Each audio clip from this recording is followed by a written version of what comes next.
우리가 사사기의 기드온의 스토리를 본문으로 해서 말씀을 나누고 있는데요. 때는 사사시대였죠. 우리 그동안의 얘기를 빠르게 한번 정리를 조금 하고 설교를 시작하겠습니다. 이스라엘은 400년 동안 애굽에 종살이를 했었고, 그 종살이 이후에 출애굽을 하고 나서 광야를 40년간을 떠돌다가 이제 가나안 땅에 들어와서 긴 전쟁을 마치고 이 땅에 정착을 하게 된, 그래서 거기서 삶을 살아가는 시기가 사사시대였습니다. 근데 이들에게는 이제는 모세나 여호수아와 같은 그런 출중한 리더가 그들 가운데는 더 이상 없었고, 더군다나 이들은 이전에 어떤 정치나 행정, 시스템에 대한 그런 경험이 아예 없는지라 이 시대는 불안하고 또 초조한 그런 시대였습니다. 이들은 주변에 많은 공격을 받게 되었는데, 기드온이 등장하는 이 시기에도 미디안이라는 유목민들을 주축으로 한 적들이 이스라엘을 몹시나 7년이나 괴롭게 한 그런 시점이었습니다. 그래서 이스라엘은 이제 하나님을 부르기 시작했습니다. 도저히 안 되겠습니다. 하나님 도와주세요. 그리고 이제 하나님은 이스라엘을 구원하기 위해서 기드온을 찾아가셨습니다. 기드온은 어떤 사람이었는가? 기드온은 약한 사람이었지요. 큰 용사라기보다는 오히려 우리와 비슷한 그런 사람이었습니다. 밀을 타작하는데 밀을 큰 넓은 마당에서 타작하는 것이 아니라 저 좁은 곳에서 포도주 틀에서 소심하게 밀을 타작하는 그런 이였죠. 현실이 너무나도 두려운 그런 이가 기드온이었습니다. 그가 어떤 이였는가 하는 것은 그의 대화 가운데서도 잘 나타났죠. 하나님이 정말 있다면 이 현실이 도대체 뭐란 말입니까? 그렇게 따지기도 했고, 하나님이 그래서 내가 왔지 않냐? 네가 가서 이스라엘을 구원해라 할 때, 아니 그건 또 무슨 말입니까? 저는 작은 자입니다. 저 말고 다른 사람을 부르십시오. 번지수를 잘못 찾아온 것 같습니다 하는 그런 이였죠. 그는 분명히 약하고 또 주저하고 그런 이였습니다. 지난주에 그러나 그는 그 가운데서 표징을 구하는 이다 였다는 것을 지난주에 살폈었죠. 왜 그는 표징을 구했을까? 이 장면을 우리가 어떻게 봐야 하는가 였습니다. 그는 이번만 아니라 이후에도 양털 시험을 2번이나 하나님께도 요구를 하는데, 이런 장면을 우리가 어떻게 이해해야 하는가 하는 것을 생각해 볼 때에, 첫째는 그는 이렇게 믿음이 약하고 또 의심이 많은 자였다. 이것은 맞는 것이었습니다. 그러니까 성경의 위대한 인물 기드온인데 그냥 단번에 하나님 다 맞습니다, 하나님 믿습니다, 가십시다, 렛츠고, 이렇게 했으면 더 좋았을 것 같은데 하는 마음이 우리들에게 있지만, 기드온은 그러지 못했고 주저하고 또 표징을 요구하는 이였죠. 그런데 다른 한편에서는 그는 한편 최소한 표징을 요구하는 이이기도 했었습니다. 다른 이들 같으면, 어쩌면 우리 같았으면, 네가 가서 이스라엘을 구원해라 하면 저 12만 5천 명의 무시무시한 미디안 군사들과 네가 싸워라, 네가 대장해라. 그러면 그러니까 예를 들어서 오늘날 우리에게 와서 네가 이 교회를 살려내라, 네가 이 나라를 살려라, 캐나다를 네가 구해라, 그런 식인데, 그러니까 우리 같으면 말도 안 되는 얘기하지 말고 그냥 갈 길 가십시오 할 것도 같은데, 기드온은 그 마음에 그 불가능할 것 같은 그 일이지만 그래도 혹시나 일어났으면 하는 그런 마음, 그런 갈망이 있었고, 이 일이 정말 이루어지면 얼마나 좋을까 하는 그 마음이 있기에, 정말 하나님이시라면, 그것을 원하신다면 무언가를 좀 보여주십시오로 이야기를 이어가는 것으로 우리가 볼 수 있었습니다. 그러니까 더 생각해 보면 사실 이 일은 초자연적인 표징이 꼭 필요해 보이는 그런 일이기도 했습니다. 이 일은 하나님이 아니면 할 수 없는 일이기 때문이었죠. 당시 그 상황에서 기드온과 이스라엘 백성들이 미디안을 이기는 것은 일반 법칙으로는 전혀 불가능한 일이었습니다. 지난주에 이런 예를 들었죠. 마치 제가 이제부터 오늘부터 가서 팔굽혀펴기도 하고 줄넘기도 해서 다음 달에 UFC 격투기에서 우승을 해라 하는 것처럼 그렇게 불가능한 일이었던 것이죠. 그래서 하나님의 뜻이 정말 여기에 있는지, 하나님이 정말 초자연적으로 개입하실 것인지 그 증거가 너무나도 필요한 시점이기도 했고, 어쨌든 기드온은 이 불가능한 일에 하나님을 기대하는 마음에 표징을 요구하는, 그렇게 기대하는 모습으로 우리가 생각할 수 있었습니다. 그런 마음이기에 기드온은 팔짱 끼고 표징 한번 보여주세요 이렇게 하지 않았다 그랬죠. 진지해서 엄청난 양의 음식을 만들었습니다. 염소 새끼 한 마리, 쌀 한 가마니 정도로 가져와서 무교병 빵을 구웠죠. 그리고 하나님의 사자는 너 왜 이렇게 표징을 구하고 그래? 왜 이렇게 의심이 많아? 이러지 않고 기드온을 책망하거나 꾸짖지 않고 음식을 불사르심으로 기드온이 요구한 표징으로 은혜롭게 화답하셨습니다. 자, 그러면 이제 하나님은 기드온을 그렇게 필드로 끌어내셨습니다. 숨어 있었던 이를 밖으로 앞으로 불러내셨는데, 자, 이제 그러면 뭘 할 것인가? 뭘 하긴요? 이제 미디안을 물리치러 가야지요. 한판 붙으러 갑시다. 그런가요? 그런데 하나님은 그 전에 먼저 한 가지 할 일이 있다라고 말씀을 하십니다. 우리 25절입니다. 25절을 볼까요? 이렇게 시작을 하죠. 그날 밤에 이제 하나님이 요구하실 것은 어떤 지체할 만한 것이 아니라는 뜻이죠. 하나님 앞에 이제 나온 기드온이 하루도 지체하지 말고 이제 바로 해야 될 긴급하고 중요한 일이 있다입니다. 그것이 무엇인지 우리 25절부터를 제가 한번 읽어가 보겠습니다. 25절입니다. 그날 밤에 여호와께서 기드온에게 이르시되 내 아버지에게 있는 수소 곧 7년 된 둘째 수소를 끌어오고 네 아버지에게 있는 바알의 제단을 헐며 그 곁에 아세라상을 찍고 또 이 산성 꼭대기에 네 하나님 여호와를 위하여 규례대로 한 제단을 쌓고 그 둘째 수소를 잡아 네가 찍은 아세라 나무로 번제를 드릴지니라 하시니라. 이에 기드온이 종 10사람을 데리고 여호와께서 그에게 말씀하신 대로 행하되 그의 아버지의 가문과 그 성읍 사람들을 두려워함으로 이 일을 감히 낮에 행하지 못하고 밤에 행하니라.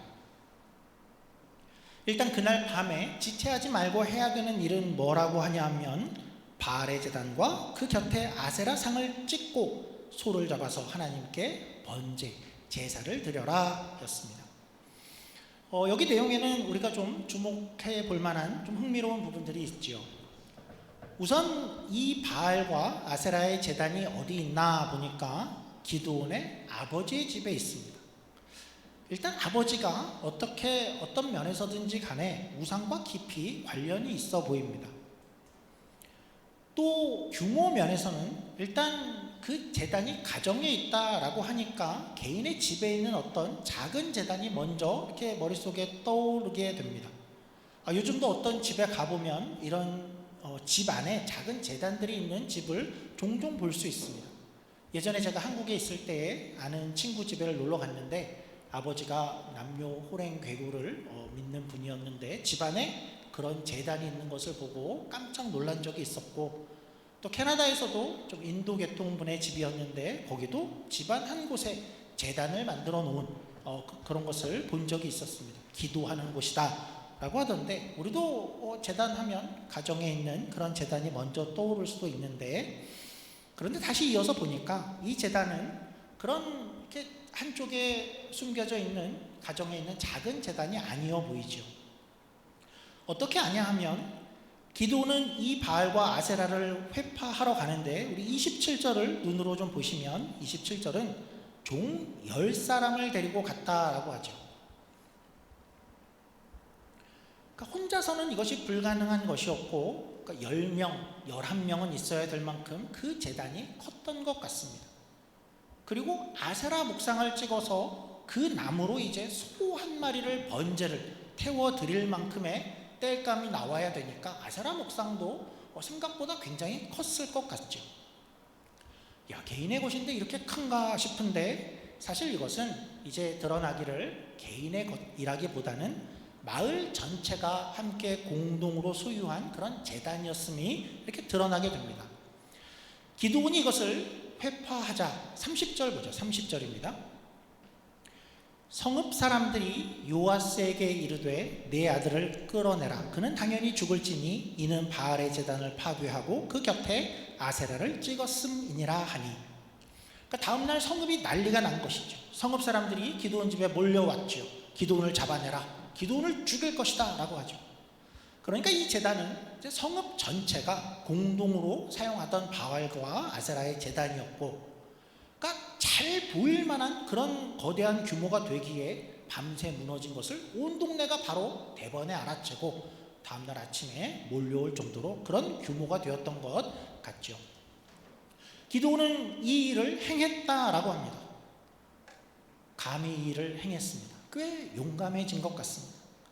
물론 그는 이 일을 밤에 행했다라고 하죠. 대낮에 행하기는 아직은 성읍 사람들이 어떻게 나올지를 뻔히 알기에 그것이 두려웠습니다. 그만큼 이 일은 쉽지 않은 일이었고 매우 큰 용기가 필요한 일이었는데 기드온은 이 일을 했다라고 합니다.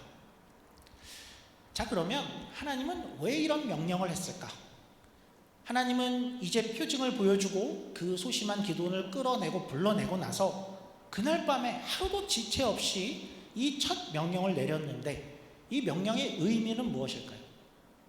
결코 쉽지 않은 일을 요구했는데 그 의미는 무엇인가 하면 명확하지요. 너에게 이제부터는 두 개의 제단이 함께 공존하지 못한다입니다. 그러니까 너에게만 아니라 이제 이스라엘 안에 하나님이 이제 일하시려면 그 안에는 여호와의 제단과 우상의 제단이 함께 공존할 수 없다. 가장 먼저 이 일이 해결되어야 된다. 그런데 우리가 좀 생각을 해보면 애초에 이 상황이 참 이상합니다. 어떤 면에서 그럴까요? 이 시기를 곰곰이 좀 우리가 다시 생각해보면 애초에 아직 이 성읍에 이런 바알과 아세라의 제단이 이스라엘에 있는 것 자체가 좀 이상합니다. 그리고 이것을 막상 훼손했다고 사람들이 다 나서서 이렇게 분노하고 난리를 피우는 게 너무 이상하죠. 왜 그러죠? 지금이 어떤 때이죠? 분명히 우리가 기드온의 이야기를 시작하면서 살폈었죠. 이스라엘은 지금 고통을 너무나도 못 견뎌서 죽을 것 같아서 하나님께 살려달라고 부르짖었던 그런 때입니다. 미디안의 7년간의 괴롭힘, 그 고충이 너무 심해서 산에 불을 파고 들어가서 살아야 될 정도가 되어서 가축과 곡식을 시도 때도 없이 모두 다 싹쓸이를 해감을 당해서 도저히 못 참아서 하나님께 부르짖었었다라고 했죠. 우리는 그때 우리가 상상하기를 이스라엘 사람들이 드디어 자기의 잘못을 깨달았구나. 우상을 섬기고 자기 마음대로 살았던 그 자기들의 모습을 이제는 통렬하게 회개하고 이제 하나님만 섬기겠습니다. 이제 하나님뿐입니다. 우리를 도와주십시오. 그렇게 다 돌아서고 그렇게 하나님께 울며 통곡하며 부르짖었겠구나라고 생각했는데 그런데 사실은 그게 아니었던 것입니다. 그렇게 부르짖었지만 그들 내부에는 아직도 바알의 제단과 아세라, 목상, 그 우상을, 그 엄청나게 큰 우상 제단을 그대로 가지고 있었던 것이죠. 그리고 누가 이것을 부시면, 훼손하면 화를 낼 정도로 당장에 가서 죽여야 돼, 그럴 정도로 바알과 아세라를 여전히 귀하게 여기고 있었다라는 것이죠. 어떻게 이럴 수가 있을까 싶은데요.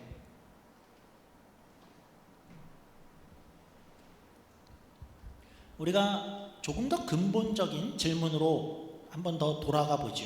이런 질문입니다. 애초에 어떻게 이스라엘이라는 하나님의 백성 안에 어떻게 이렇게 바알과 아세라가 깊이 자리하게 되었을까? 애초에 우리가 알기를 이들은 하나님만 아는 백성들이었는데 이들이 언제부터 왜 바알과 아세라를 섬기기 그렇게 시작을 했을까? 왜일까? 생각해보면 이게 너무 이상한 겁니다. 이들은 우리가 알기를 분명히 하나님의 긴 은혜의 역사를 가지고 있었죠. 400년 노예 중에 출애굽을 했습니다. 10가지 기적을 받고 홍해를 건넜습니다. 광야에서 많은 기적을 보았고 요단강을 건넜습니다. 가나안에 와서 전쟁에 승리하고 그동안 하나님의 모든 기적, 모든 약속, 모든 성취, 모든 역사, 이 모든 것을 다 경험을 했습니다. 그래서 알고 있습니다. 이 정도 되었는데 이 모든 것을 다 경험하고 나서 하나님은 이런 얘기도 했죠. 야, 세상에 이렇게 하나님의 많은 일을 경험한 민족이 너희 말고 또 있겠느냐? 정말 그런 민족이었고, 또 하나님이 미리미리 이야기를 안 하신 것도 아니었죠. 너희가 가나안 땅에 들어갈 텐데 들어가면 이건 지켜야 돼. 절대로 다른 신을 섬기지 마. 다른 신에게 절하지 말아라. 미리미리 경고를 해 두었었습니다. 그런데 이제 여기 와서 이들은 바알과 아세라 우상을 세우고 거기에 절하고 있는 것입니다. 우리가 만약 하나님을 이만큼 경험했다면 절대로 우상을 섬기는 일 따위는 안 할 것 같은데, 이스라엘 사람들은 정신이 있는 것인지 무슨 생각인지 도무지 이해가 안 되죠. 이들에게 좀 물어보고 싶습니다. 도대체 무슨 생각을 하고 어쩌다 이렇게 되었냐 이죠. 이 백성들은 이렇게 된 겁니다. 이들은 여러 번 말씀드린 대로 가나안 땅에 들어오기 전에 400년간 애굽에서 종살이를 했었고, 그리고 나서는 40년을 광야를 떠돌았었죠. 그러니까 그저 흙바닥을 40년 동안 돌아다닌 것입니다. 그러다가 가나안 땅에 들어왔습니다. 근데 막상 여기 이 땅에 이들이 들어와 보니까 이곳은 어떤 곳이었습니까? 그러니까 흙바닥을 전전하던 이들이 보기에 들어와 보니 가나안 땅, 가나안 문화는 어떻게 보였을까요? 여기는 젖과 꿀이 흐르는 땅이요, 포도송이를 사람이 지고 갈 만큼 그렇게 비옥한 땅이고, 건물들은 화려한 그들의 신전이 보이고 제단이 보이고 멋진 춤과 노래와 악기와 또 철병거와 무기들, 너무나 멋졌던 것입니다. 그러니까 적어도 노예로 살다가 또 흙바닥을 40년 전전하다가 들어온 이들이 보기에는 여기는 천국 같아 보였던 것이죠. 야, 너무 멋지다. 동경의 대상이 되고 우리도 저렇게 살고 싶다가 된 것입니다. 그리고 나서 여기에 있는 이들은 어떻게 이렇게 윤택하고 화려하고 또 풍족한 삶을 사는가, 우리도 이렇게 살고 싶은데 하고 자세히 들여다보니까 우리에게는 없는 바알과 아세라가 있는 것입니다. 바알과 아세라는 당시에 어떤 신들이었습니까? 한마디로는 풍요의 신이었습니다. 바알은 농경사회에서 해와 비를 주관하는 신으로 인식되고 있었고, 그들에게 풍성한 풍요를 약속하는 신이었습니다. 아세라도 풍요와 또 다산의 신이었죠. 풍성한 삶을 약속하는 신이었던 것입니다. 그래서요, 그들은 이렇게 멋진 삶을 살고 우리는 농사를 져본 적도 없는데 농사에 성공하고 또 풍요로운 풍작을 기대하기 위해서는 우리도 그냥 하나님만 섬겨서는 안 되겠고, 이 세상을 살기 위해서는 저들처럼 화려한 삶을 살아가는 저들처럼 저들의 방법을 우리도 택해야 한다가 된 것이었죠. 그러면 이들은 그렇게 하면서 하나님을 버렸을까요? 아니죠. 버리지 않았죠. 하나님도 훌륭한 신이니까 하나님은 우리를 위해 특별히 전쟁의 신으로 그렇게 인식이 되고 있었습니다. 하나님은 바로 왕을 대적해서 거기서 승리한 신이고, 또 가나안에 들어와서는 모든 전쟁의 모든 왕들을 다 물리친 그런 신이잖아. 우리는 하나님을 버리지 않습니다. 단지 우리에게는 바알과 아세라도 필요하다가 된 것이었죠. 그리고 오늘 이 기드온의 시대도 마찬가지였던 겁니다. 이 방식 그대로입니다. 하나님은 전쟁에는 강한 신이니까 미디안을 물리쳐 주십시오. 하나님, 이 부분에서는 우리는 정말 하나님이 필요합니다. 그렇게 부르짖었지만 그러나 우리는 풍요도 필요하니까, 그래서 바알과 아세라는 그냥 두고 여전히 귀하게 여기고 있었던 것이죠. 여러분, 이 모습은 현대의 우리의 모습을 많이 반영하지요. 이스라엘의 이런 모습은 현대의 우리의 모습과 많이 비슷합니다. 우리는 어떤 마음으로 하나님을 섬기고 있지요? 우리는 하나님을 전혀 버리지 않습니다. 하나님이 너무나 필요하죠. 특별히 너무나 고통스러울 때에는 하나님을 부르짖습니다. 진짜로 하나님을 부르짖습니다. 진심이죠. 그러나 우리 안에는 세상을 살아갈 때에는 하나님 방식으로만은 안 돼라는 생각을 많이 하게 됩니다. 세상을 잘 살아가려면 성경대로, 신앙대로는 그렇게 살아갈 수는 없어.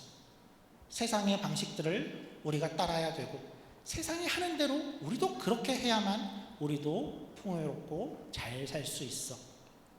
우리는 하나님도 세상도 같이 갖고 있기가 쉽죠. 만약 그렇다면 그것이 바로 오늘날 우리가 바알과 아세라를 여전히 귀하게 여기고 있는 이스라엘 모습과 같은 그런 모습인 것입니다. 그런데 하나님은 이렇게 말씀하시는 겁니다. 우리를 불러내시고 가장 먼저 원하시는 것이 이것이라 하는 것이죠. 하나님만 믿으라. 삶의 모든 영역에서 하나님만 온전히 믿어라. 여기저기 기웃거리지 말고 내가 너와 함께 하리니 하나님만 믿으라. 어떤 부분에서는 하나님을 믿어야 되고 어떤 부분에서는 내 인생은 내가 다르게 책임져야 된다가 아니라 하나님은 그렇게 온전하게 우리 안에 거하시기를 원하신다라는 것이죠. 하나님은 기드온에게 그러니까 이것을 단번에 아주 확실하게 하고 싶었던 것 같습니다. 기드온에게 그런 하나님의 마음이 이렇게도 나타나는데요.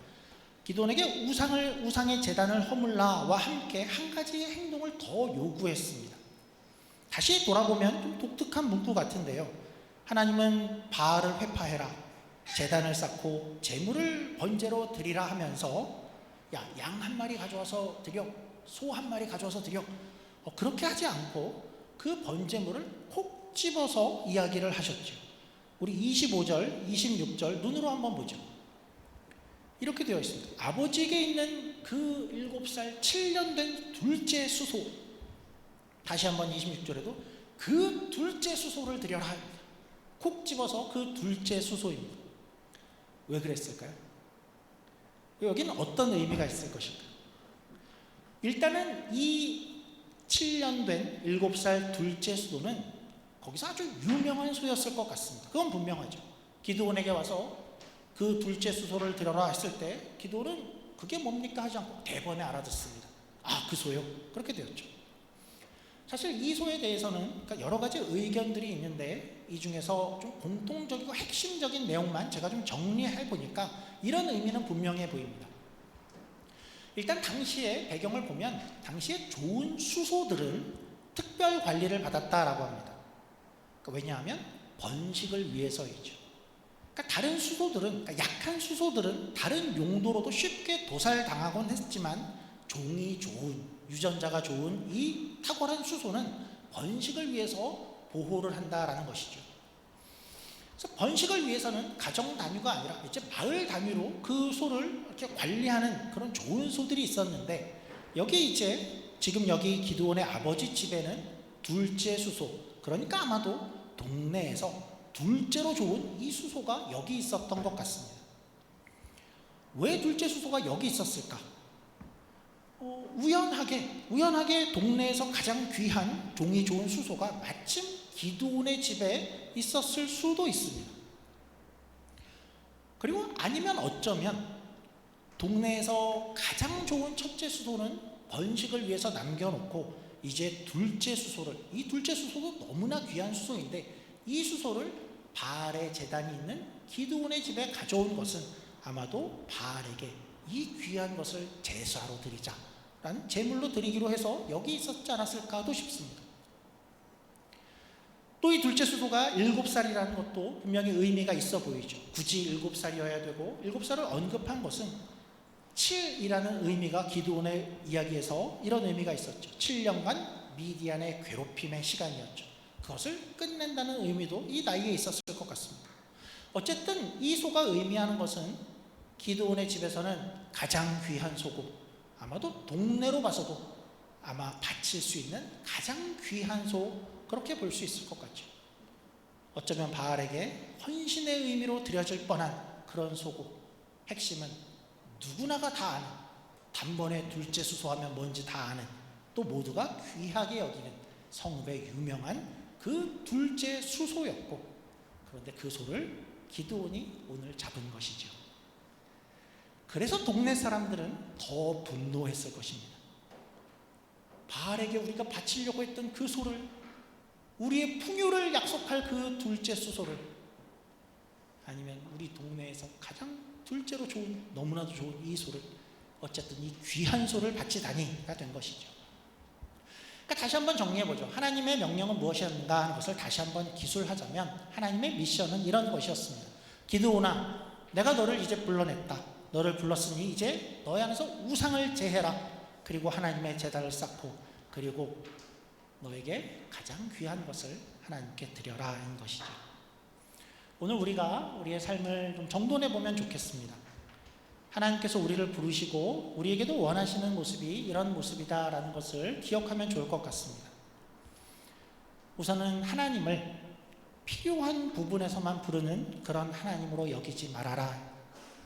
내가 필요한 부분에서는 하나님을 부르짖으나 하나님은 거기서만 일하시고 거기서만 날 도와주시고 나머지는 내 뜻대로 내가 원하는 방식으로 세상처럼 이렇게 살아가겠습니다.